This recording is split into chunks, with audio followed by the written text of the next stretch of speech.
E aí, pessoal, tudo bem? Hoje eu vim falar com vocês de um assunto bem legal, bem importante também, na verdade, que é sobre painel ripado no teto. A gente sabe como é muito bonito painel ripado, seja na parede, seja no teto, certo? Mas a gente tem que tomar alguns cuidados na hora de especificar o projeto para o cliente, né? E na hora de fazer a venda, tá? Então, vamos lá. O que que acontece? É muito importante a gente já deixar o cliente ciente de alguns investimentos que é preciso fazer quando se vai ter um projeto com painel no teto, tá? Por quê? Seja a loja que vai fornecer o painel, né, que vai fornecer os móveis planejados, ou o gesseiro, caso a gente vá fazer um rebaixo de gesso, tá? Eles precisam estruturar o projeto conforme vai ser preciso executar, tá?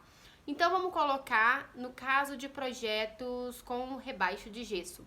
É muito importante você, como profissional externo, quando você fizer o layout, né, fizer o levantamento, já apresentar para o seu cliente o projeto.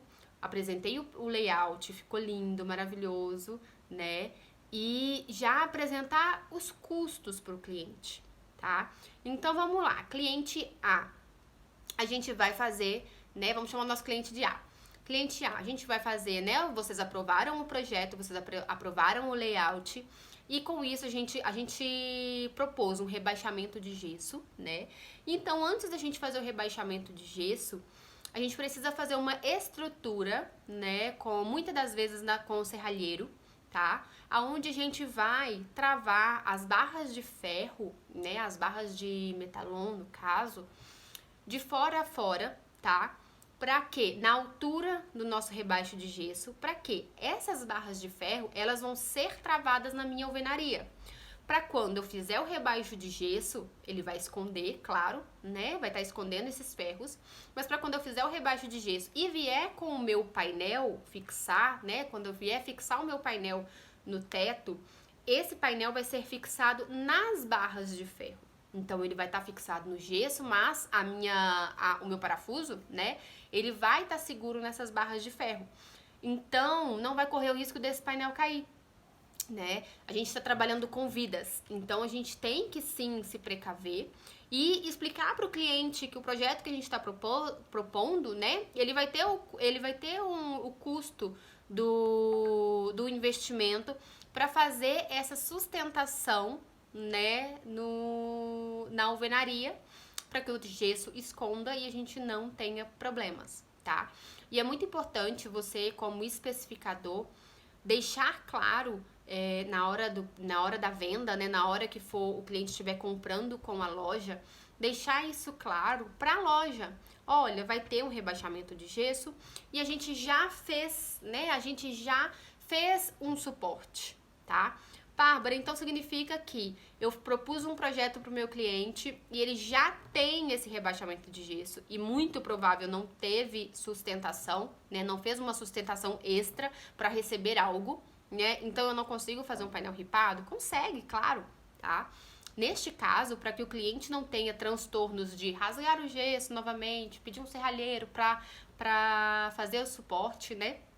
Nesse caso, é só deixar a loja ciente de que existe esse rebaixo, né? Para que a loja cobre, né? Porque vai ser usado matéria-prima. Então a loja vai ter um custo e esse custo tem que ser repassado para o cliente, claro, tá? Mas tem que deixar a loja ciente disso, que existe esse rebaixamento de gesso, para que a loja ela já faça a estrutura do painel adequadamente para ser fixada na alvenaria.